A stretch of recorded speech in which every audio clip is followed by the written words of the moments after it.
primero que queremos ver en esta mañana es qué es la iglesia. Y mi hermano, yo sé que hace apenas un mes y algo, en nuestro estudio de la confesión se estuvo hablando acerca de la naturaleza de la iglesia y yo no quiero llover sobre mojado.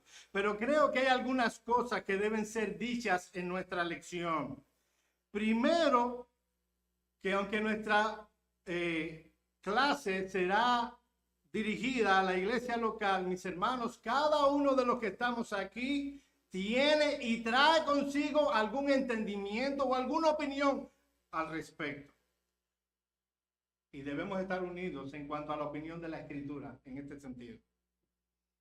La palabra que utilizó Pablo en Efesios 3, 20 y 21 y que leímos hace un momento y que se traduce en nuestra versión Reina Valera, iglesia, viene del griego eclesia. Miren el texto una vez más. Versículo 21. A él sea la gloria en la iglesia, en Cristo Jesús, por todas las edades, por los siglos de los siglos. Ese término eclesia es muy frecuente encontrarlo en el contexto del Nuevo Testamento para referirse al grupo de discípulos que vinieron a reunirse y a comprometerse, fruto de la obra de Cristo en la cruz del Calvario. De hecho, es el término por antonomasia para hablar de los creyentes del nuevo pacto como una institución. A lo largo del Nuevo Testamento, la iglesia es la traducción de eclesia. Este vocablo no es un término religioso que inventaron los escritores del Nuevo Testamento. Viene del contexto griego.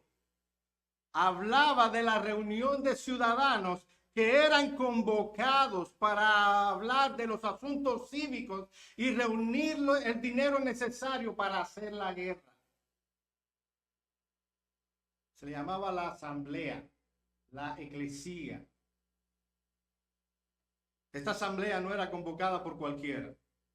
No era que se ponían de acuerdo un grupo de personas y una asamblea, no. Eran llamados los gobernantes. Por eso eclesía significa literalmente los llamados afuera. Los gobernantes llamaban a los ciudadanos para ver los asuntos de la ciudad, asuntos cívicos y demás. Ahora, hay un texto en el Nuevo Testamento que es muy interesante para enseñarnos acerca de esas asambleas. Vayan conmigo, por favor, a Hechos capítulo 19. Hechos 19.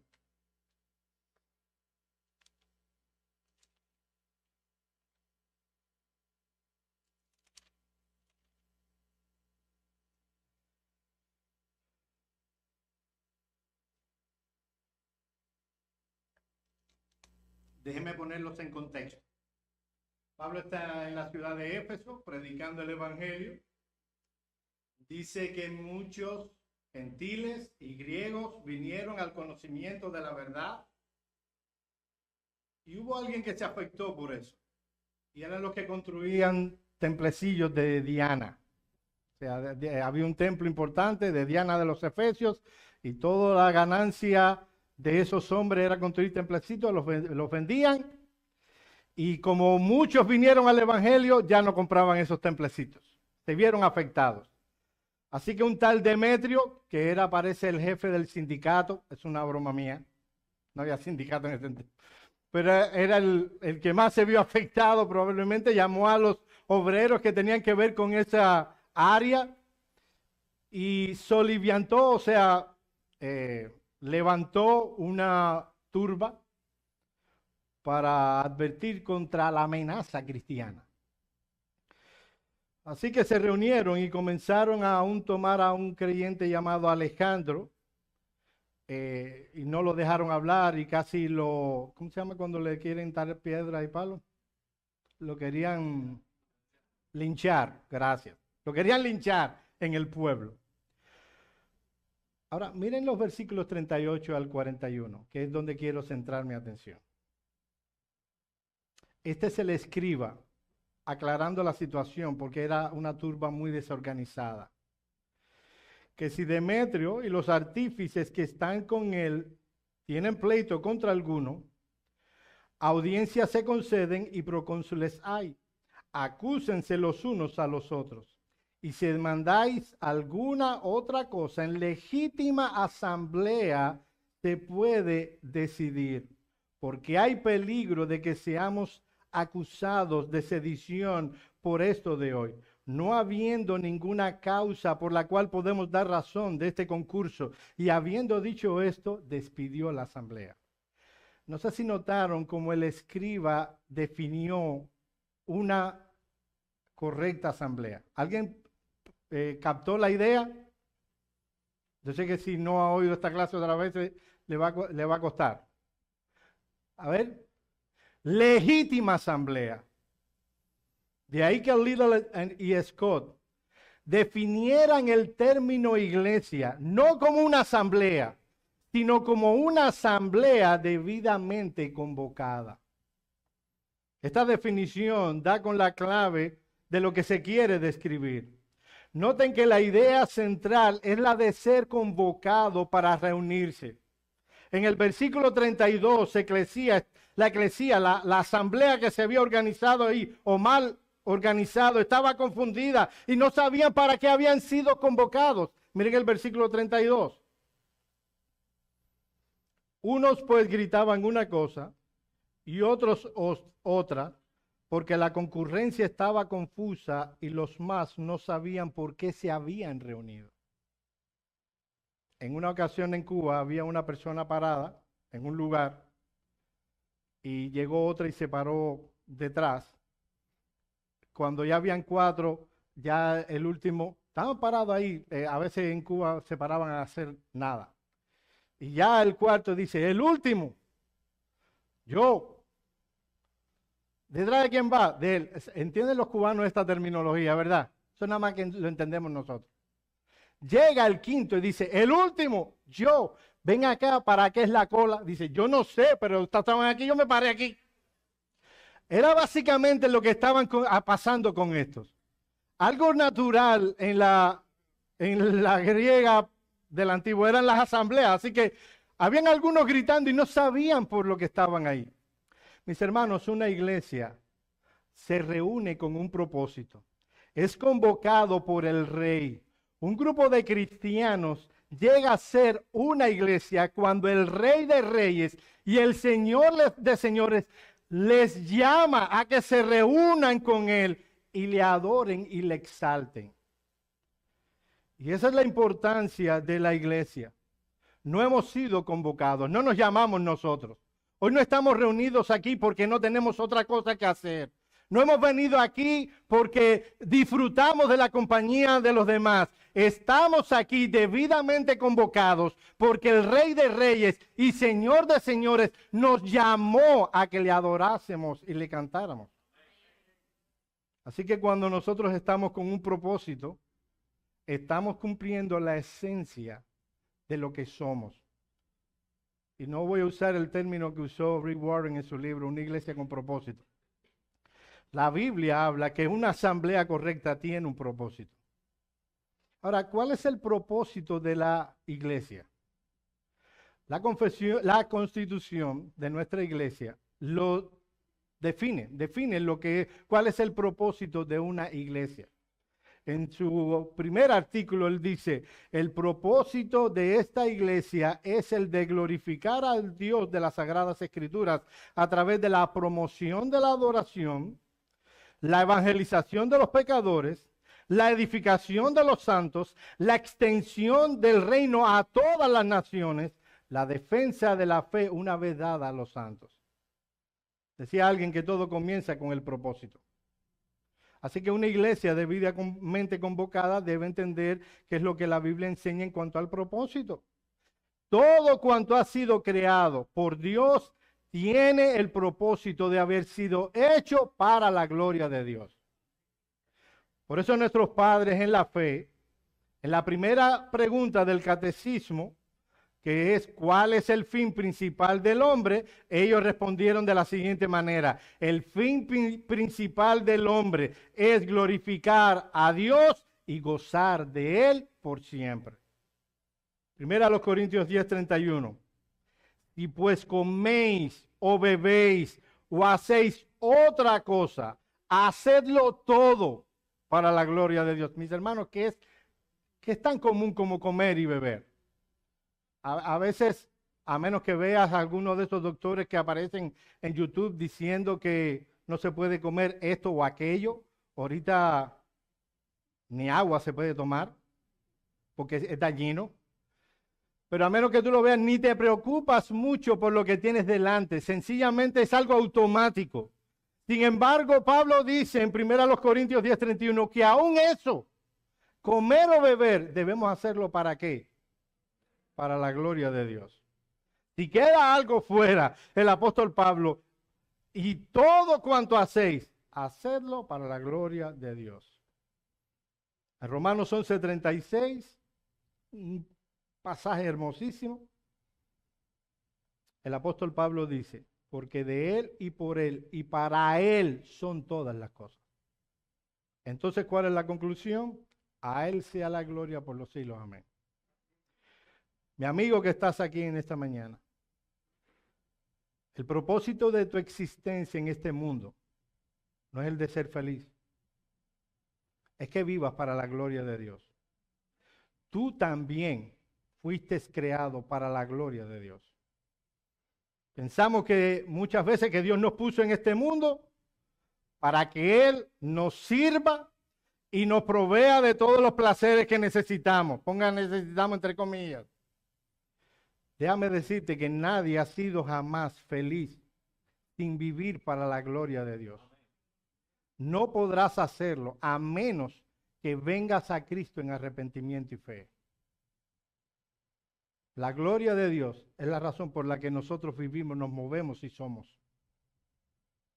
Pues bien, ese es el mismo propósito que tiene la iglesia, el glorificar a Dios y gozar de Dios por siempre. Eso es lo que dice precisamente el texto que leímos al inicio. Efesios 3:21. Mira de nuevo el pasaje.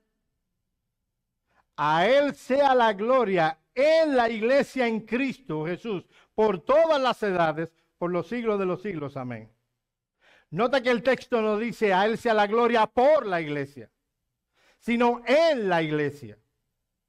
El término gloria utilizado por Pablo es doxa. Esta palabra proviene de doqueo, que significa literalmente parecer. Así que doxa significa primariamente una opinión o estimación. Y de ahí el honor como resultado de tener una buena opinión. El Nuevo Testamento utiliza la palabra doxazo para hablar de glorificar y significa magnificar, exaltar, alabar. Mi amado hermano, el propósito que debe tener en mente Iglesia Bautista Reformada de Miami en todo cuanto hace es que Dios en Cristo se vea cada vez más grande. No es que nosotros nos veamos más grandes, más bonitos, más inteligentes. Es que Dios se vea cada vez más grande. Todo cuanto hacemos debe glorificar a Dios. Miren lo que dice Primera de Pedro, capítulo 4, versículos 10 y 11. Vamos a ir un momentito. Primera de Pedro, capítulo 4, versículos 10 y 11.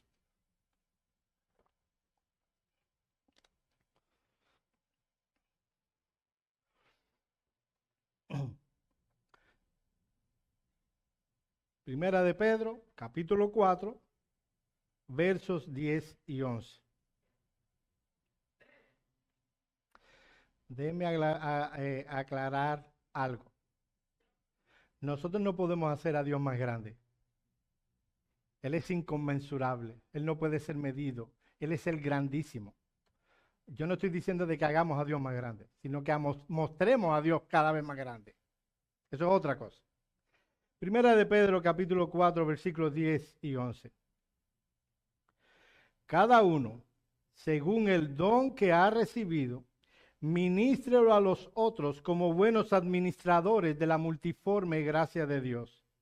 Si alguno habla, hable conforme a las palabras de Dios. Si alguno ministra, ministre conforme al poder que Dios da, para que en todo sea Dios glorificado por Jesucristo, a quien pertenecen la gloria y el imperio por los siglos de los siglos. Amén. Todo cuanto hagamos, los medios que usemos, debe ser con el único propósito de que Dios sea glorificado en Cristo Jesús. Por lo tanto, Pablo está enseñando que todo cuanto se haga en la iglesia debe magnificar, hacer visible de una manera cada vez más obvia la grandeza del Dios a quien nosotros adoramos y servimos. Miren lo que dice Thomas Watson. Glorificar es poner a Dios en el lugar supremo de nuestros pensamientos y profesarle una venerable estima. En Dios está todo lo que puede producir al mismo tiempo admiración y deleite. Una constelación de todas las bellezas. Noten que Watson no decía que simplemente Dios es bello. Dice que en Él está toda la constelación de lo que podemos llamar belleza. Ahora, nuestra Constitución no solo dice nuestro propósito, sino los medios que vamos a usar para lograr ese propósito. Repito lo que dice la Constitución. El propósito de esta iglesia es el de glorificar al Dios de las Sagradas Escrituras a través de la promoción de su adoración, la evangelización de los pecadores, la edificación de los santos, la extensión del reino a todas las naciones, la defensa de la fe una vez dada a los santos. Básicamente eso es lo que veremos a lo largo de nuestra serie. Pero hay algunas cosas que debemos decir. La sustancia de esas cosas no deben ser ideadas por nosotros. No es que, el propósito de la iglesia es glorificar a Dios. Entonces vamos a ver cómo de nuestro corazón brota el glorificar a Dios. Ese no es el punto. Decía John Owen que solo es glorioso a sus ojos lo que Él mismo ha ideado. Así que si queremos glorificar a Dios, debemos usar los medios que Dios ha establecido en su palabra para que podamos glorificarle. Dice Watson una vez más, glorificamos a Dios cuando estamos dedicados a su servicio. Nuestra mente estudia para Él, nuestra lengua defiende su causa y nuestras manos dan solaz a sus miembros. Glorificamos a Dios cuando no vacilamos frente a ningún servicio, cuando luchamos bajo la bandera de su evangelio contra algún enemigo y le decimos, como David el rey a Saúl, tu siervo irá y peleará contra este filisteo. Básicamente lo que está diciendo Thomas Watson ahí es que podemos glorificar a Dios cuando servimos a Él, cuando hacemos todas las cosas para Él y delante de Él. Nuestra Constitución dice que podemos glorificar a Dios promoviendo su adoración. Eso es lo que dice Romanos 15, 5 y 6. Miren este texto, vamos allí un momentito, por favor. Romanos 15, 5 y 6.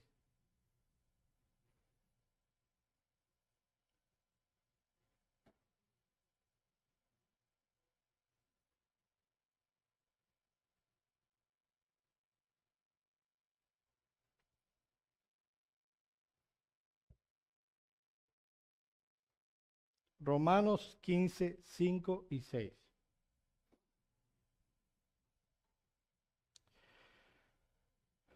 Miren qué texto tan interesante. Pero el Dios de la paciencia y de la consolación os dé entre vosotros un mismo sentir según en Cristo Jesús, para que unánimes a una voz glorifiquéis al Dios y Padre de nuestro Señor Jesucristo. El texto no condena el cantar a voces. ¿Entienden cuando alguien hace la melodía y otro? No, no es eso. No es que a unánime a una voz significa todos al mismo tono. Es claro en el texto que la iglesia debe alabar al Señor. Debe adorar al Señor. Ese término glorificar es el mismo que vimos anteriormente y ahora se pone allí como un medio para enseñar que debemos cantar a Dios, debemos glorificar a Dios con nuestros labios y nuestro corazón. Ahora hay algo importante que debe pasar para que podamos hacer correctamente. Dice que debemos estar unánimes a una voz teniendo un mismo sentir. Y eso, mi amado hermano, solo lo da Dios. Miren el texto una vez más.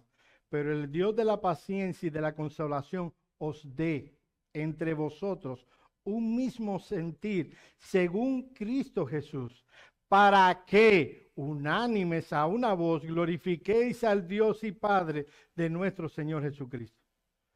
Mis amados, a veces damos por sentado la unidad que disfrutamos entre nosotros. Damos por sentado, estamos todos bien, estamos juntos, tenemos un mismo sentir. Déjeme decirle que eso no viene de nuestro esfuerzo. De nuestro esfuerzo sí viene siempre la división, el desacuerdo y la contienda. Una iglesia con un mismo sentir proviene, dice el texto de Dios. Esa es la razón por la que Pablo dice, Dios os dé un mismo sentir. Así que cuando tú veas un buen ambiente en esta iglesia o en alguna otra, debes glorificar a Dios por ello, porque eso viene de Dios, eso no viene del ser humano. Yo solo puedo estar de acuerdo conmigo mismo en todo. Ni siquiera con mi esposa puedo estar de acuerdo en todo y llevamos 25 años de casados. 26. No fue hace poco, fue el 4 de julio. No, ya estuvo todo el año diciendo 25. 26 años de casado. Pero yo solo puedo estar de acuerdo en todo conmigo mismo. Ni siquiera con ella. Que hay un grupo de hombres y de mujeres, pecadores, salvados por gracia, pero pecadores, que tengan un mismo sentir. Eso proviene solo de la gracia de Dios. Solo viene de Dios. Ahora, eso es imprescindible para que como creyentes, como iglesia, podamos adorar unánimes a una voz y así glorificar al Dios y Padre de nuestro Señor Jesucristo. Mira el texto una vez más. Pero el Dios de la paciencia y de la consolación os dé entre vosotros un mismo sentir según Cristo Jesús, para que unánimes a una voz glorifiquéis al Dios y Padre de nuestro Señor Jesucristo. Si algo debe procurar una iglesia para glorificar a Dios, es adorarle a Él y exaltarle desde una perspectiva unida.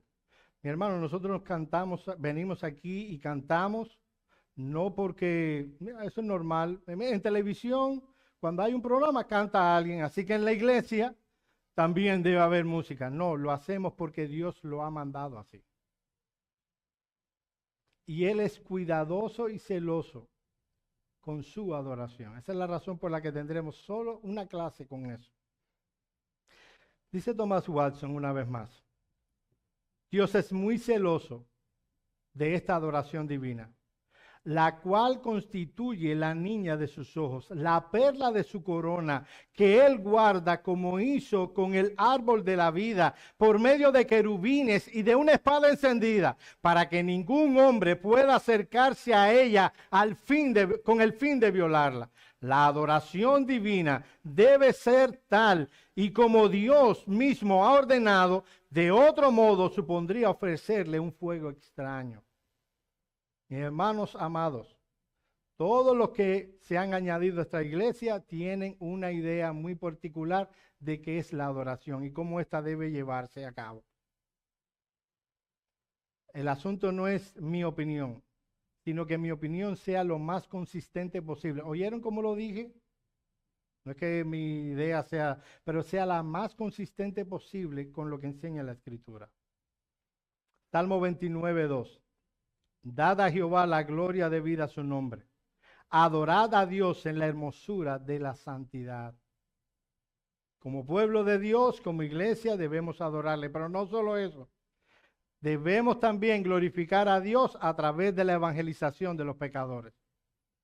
Mateo 28, 18 al 20. Mateo 28, 18 al 20.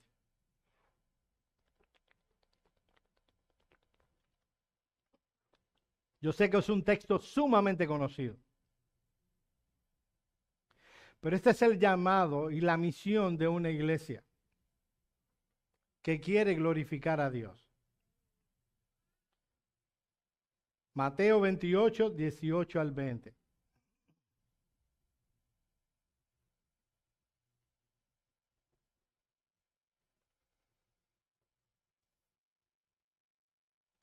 Y Jesús se acercó y les habló diciendo: toda potestad me es dada en el cielo y en la tierra.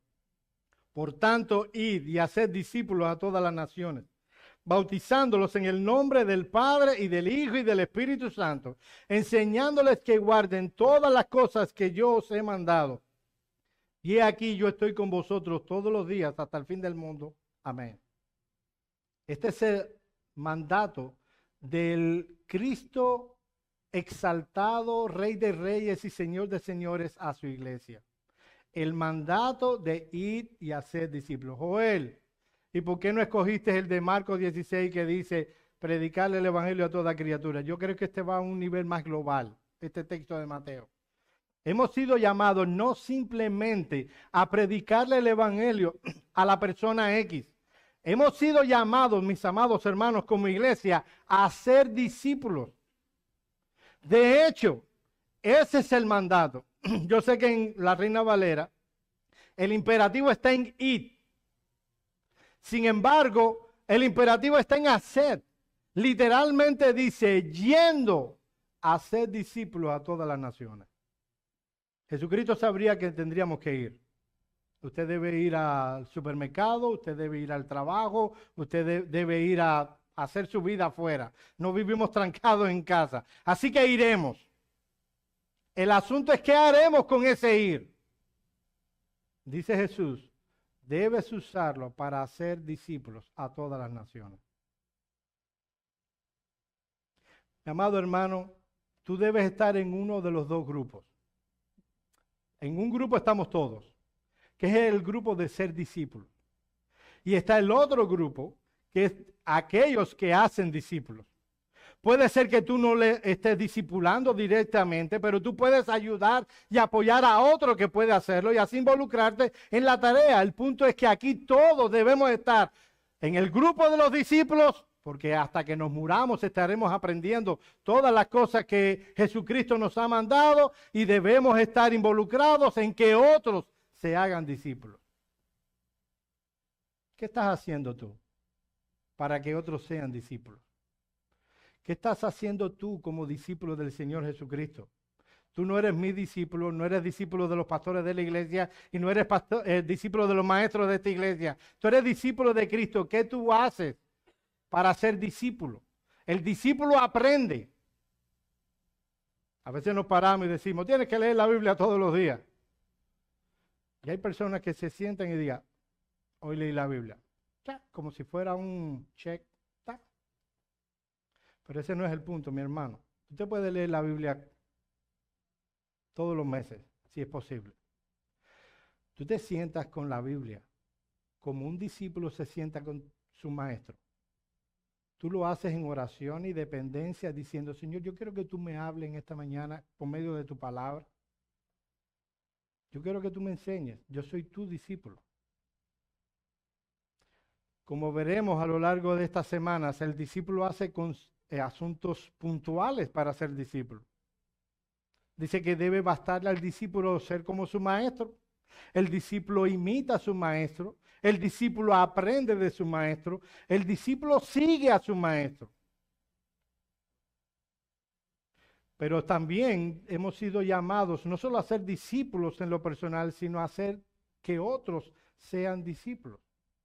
La razón del evangelismo y de las misiones es que hay muchos allá afuera, mis hermanos, que no están glorificando a Dios. Han sido creados para la gloria de Dios y no lo están haciendo.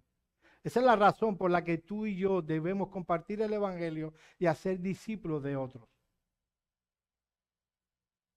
Hablamos de pelota con béisbol, con una elocuencia y sabemos lo que tienen que hacer los Yankees de Nueva York para ganar la Serie Mundial de este año.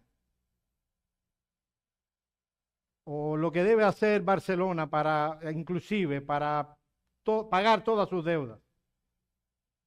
Pero cuánto trabajo nos cuesta hablar de Jesucristo. Y yo estoy seguro que si yo te pregunto qué es lo más preciado que tú tienes en tu vida, tú me vas a decir, Cristo es lo más preciado. Bueno, Cristo es lo más preciado de nuestra vida. Compartamos a Cristo. Ahora no solo glorificamos a Dios como iglesia, promoviendo su adoración, evangelizando a otros. En tercer lugar, edificando a los santos. Vayan conmigo a Efesios capítulo 4, versículos 11 al 16. Efesios capítulo 4, versículos 11 al 16.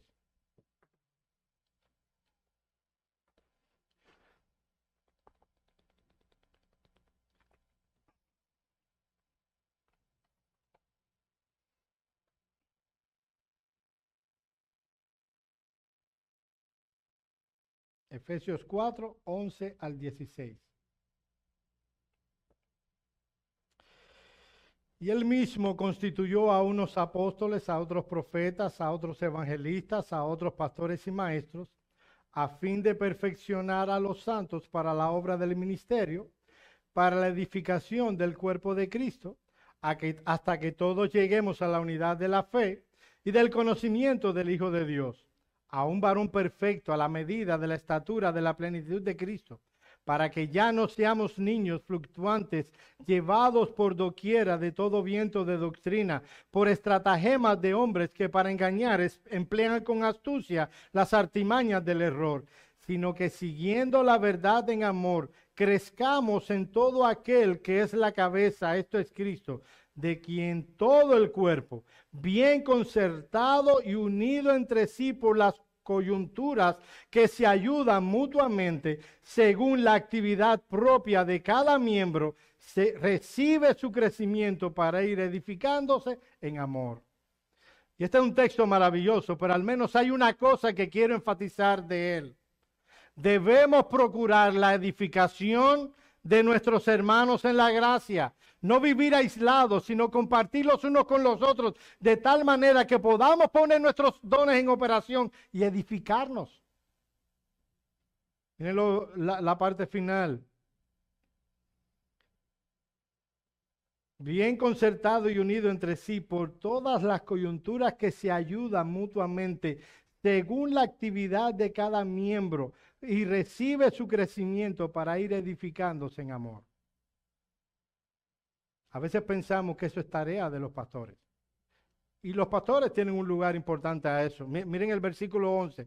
Y él mismo constituyó a unos apóstoles, a otros profetas, a otros evangelistas, a otros pastores y maestros, a fin de perfeccionar a los santos para la obra del ministerio. Tenemos un lugar importante. Nosotros los entrenamos a ustedes y ustedes hacen la obra del ministerio.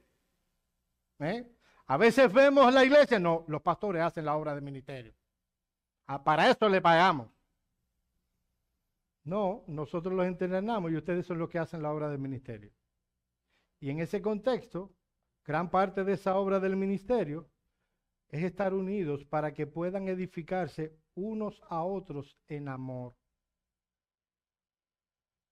Mi hermano amado, el crecimiento de tu hermano en la gracia también depende de ti. También depende de ti. No solo de tus pastores, de ti también. Llegamos y nos sentamos, cantamos al Señor, y una vez que dice amén, el que predica, nos montamos en él. Yo no estoy regañando, hoy no, me ven que no vine a regañar a nadie hoy, vine suave. Este pastor Sugel aquí, no quiero que... Y nos montamos en ese automóvil hasta el domingo que viene. Una iglesia, dice Pablo, de acuerdo a la mente de Pablo, es una institución unida, es un cuerpo. Cada uno tiene una actividad propia que realizar. Y en la medida en que realizamos en el contexto de la iglesia la actividad que Dios nos ha llamado a hacer, en esa misma medida la iglesia será edificando y crecerá en amor. Tú sabes cuál es la actividad, o como se dice en otras partes del Nuevo Testamento, el don espiritual que Dios te ha dado. En el momento en el que nos convertimos, Dios puso gracia y Dios puso dones que podemos ponerlo en operación en el contexto de la iglesia. ¿Tú sabes cuál es el don que Dios te ha dado? Eso es algo que vamos a tratar de estar enseñando. tú debes saber cuál es tu don y tú debes ponerlo en operación. Hay personas que me dicen, no, yo sé cuál es mi don.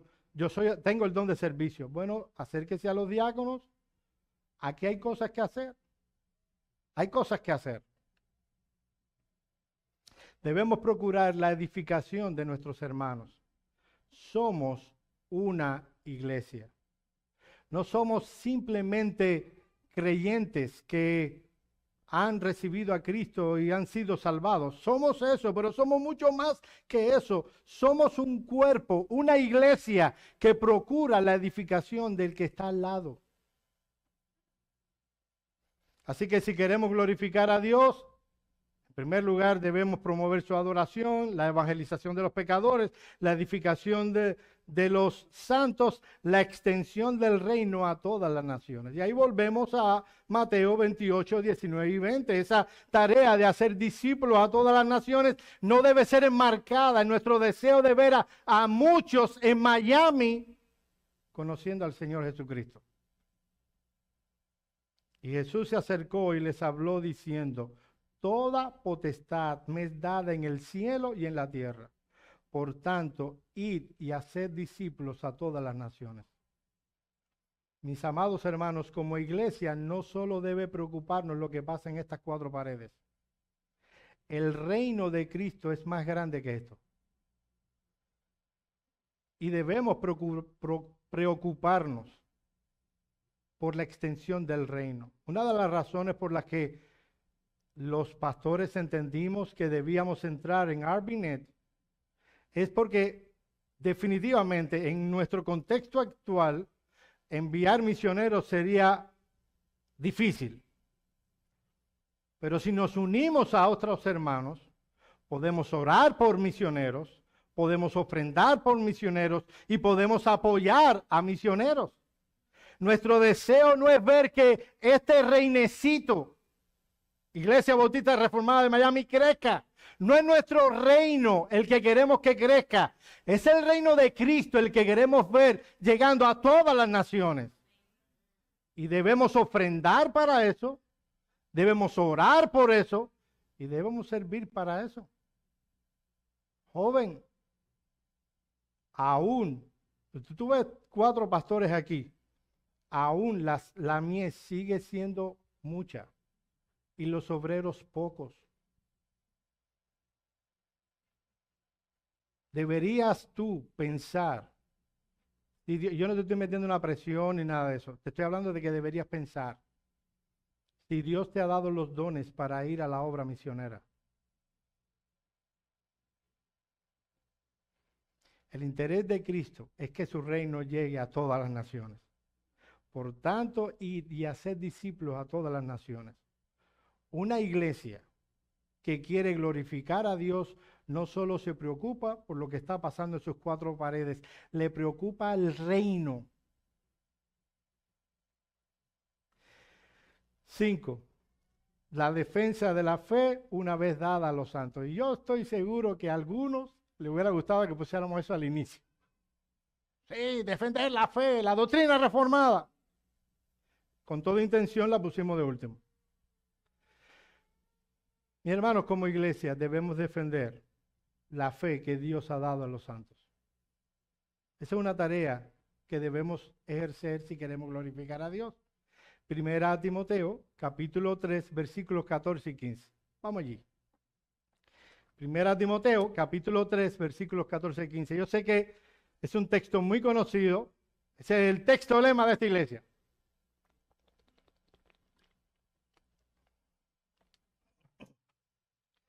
Primera a Timoteo 3, 14 y 15. Esto te escribo, aunque tengo la esperanza de ir pronto a verte, para que si tardo sepas cómo debes conducirte en la casa de Dios, que es la iglesia del Dios viviente, columna y baluarte de la verdad. ¡Wow! ¡Qué tarea! Nota primero lo que somos. Somos la casa de Dios. Y esa es una terminología que para los judíos era bien clara. Pero para ellos la casa de Dios era un edificio que iban, en el mejor de los casos, al menos 3 veces al año. A veces iban una sola vez. Y Pablo está advirtiendo o volviendo de esa perspectiva tan minimalista de lo que es el pueblo de Dios. Y dice, la iglesia es la casa de Dios, es el lugar donde Dios mora. La iglesia tiene un dueño y como tal tiene una responsabilidad, la de ser columna y baluarte de la verdad. Nota que la iglesia no inventa la verdad. La iglesia la defiende y la presenta para que todos puedan verla. Nota que Pablo entiende que hay algo tal como la verdad. No es simplemente un asunto de opinión. Aquello que Cristo ha revelado en su palabra, mis amados hermanos, es la verdad. Y el mundo puede ponerla en tela de juicio. Pero esa es la verdad que el Creador del cielo y de la tierra, el Señor Jesucristo, ha revelado a pecadores como nosotros por medio de este libro. Y la iglesia es columna y baluarte de la verdad. Judas 3. Amados, por la gran solicitud que tenía de escribiros acerca de nuestra común salvación, me ha sido necesario escribiros exhortándoos que contendáis ardientemente por la fe que ha sido una vez dada a los santos. Esa palabra contender significa luchar como combatiente. Proviene de 2 palabras, de epi, que significa sobre, y de combate. De ahí que se traduzca en este texto contender ardientemente, intensamente, fervientemente por la fe. Esa fe no es la fe subjetiva, sino la objetiva, la que Dios ha revelado en su palabra. Debemos contender. Ahora bien, déjeme poner el parche antes que salga el hoyo. Una cosa es contender ardientemente por la fe y otra cosa es ser contencioso. Se nos manda a ser cuidadosos en la manera y por lo que peleamos. Miren lo que dice 2 Timoteo 2, 23 al 26. Pero desecha las cuestiones necias e insensatas, sabiendo que engendran contiendas. Porque el siervo del Señor no debe ser contencioso, sino amable para con todos, apto para enseñar, sufrido, que con mansedumbre corrija a los que se oponen, por si quizás Dios les concede que se arrepientan para conocer la verdad y escapen del lazo del diablo, que están cautivos a voluntad de él. Noten que nos enseña por las cosas que no debemos pelear. Hay cosas necias e insensatas. No vale la pena discutir por eso. Y nos enseña la manera, con mansedumbre. Ahora bien, mis amados hermanos, como iglesia debemos defender la verdad de Dios. Recientemente, el Congreso de este país determinó establecer en sus normas que hay pasajes de este libro que son antisemitas. No hay nada antisemita en la Biblia, ni en contra de ninguna nación. Las cosas empiezan así, ya lo dijimos hace poco, y luego prohibirán todo el libro. Ahora solo en algunos pasajes que son antisemitas, cuando hablan de que los judíos mataron al Señor. Con el perdón, eso es un hecho. Y no fueron los judíos, por lo menos fue un grupo, por medio de los romanos. Pero así empiezan las cosas. Empiezan con unos pasajes y terminan con el libro entero. Como iglesia, independientemente de lo que el hombre determine hacer con la Biblia sigue siendo la palabra de Dios y la iglesia es columna y baluarte de la verdad. Debemos continuar enseñando lo que la palabra de Dios diga. Debemos hacerlo con amor, debemos hacerlo con mansedumbre, debemos hacerlo con paciencia, pero debemos hacerlo. Aunque todo el contexto a nuestro alrededor se oponga a ello, seguiremos diciendo que la homosexualidad es un pecado que debe la persona que lo practica ir al arrepentimiento en Cristo Jesús.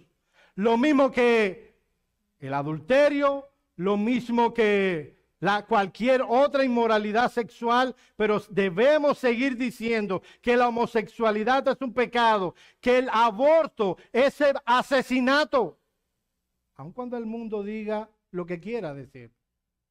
Nosotros hemos sido llamados a enseñar la verdad.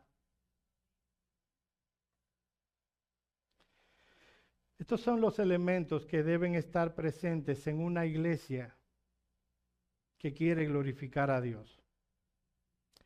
Yo quiero terminar con la misma pregunta con la que empecé. Mis amados hermanos, ¿qué tan importante es la iglesia local para ti? Cuando vemos el Nuevo Testamento, el énfasis primario está en la iglesia local. La iglesia, en sentido general, es presentada como el cuerpo de Cristo, las ovejas de Cristo, la novia de Cristo, la posesión de Cristo. Para Cristo es tan importante que dio su vida por la iglesia. ¿Qué tan importante es la iglesia para ti? Nuestro propósito con esta serie no será que tu entendimiento teológico en cuanto a la eclesiología aumente. Esperamos que en algún sentido eso pase. Pero ese no es nuestro propósito.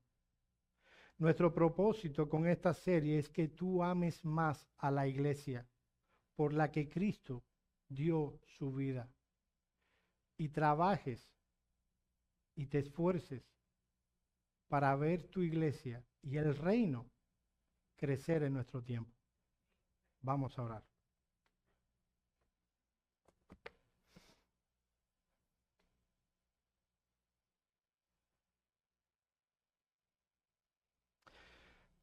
Señor, nosotros te damos gracias una vez más por el privilegio tan grande que tú nos has dado al hacernos parte de tu iglesia.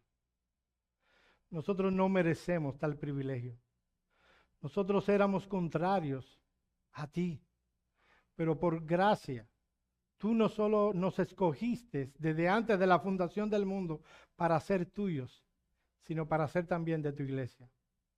Concédenos en tu gracia que amemos más, cada vez más, el fruto que vino como consecuencia de la obra de Cristo en la cruz del Calvario.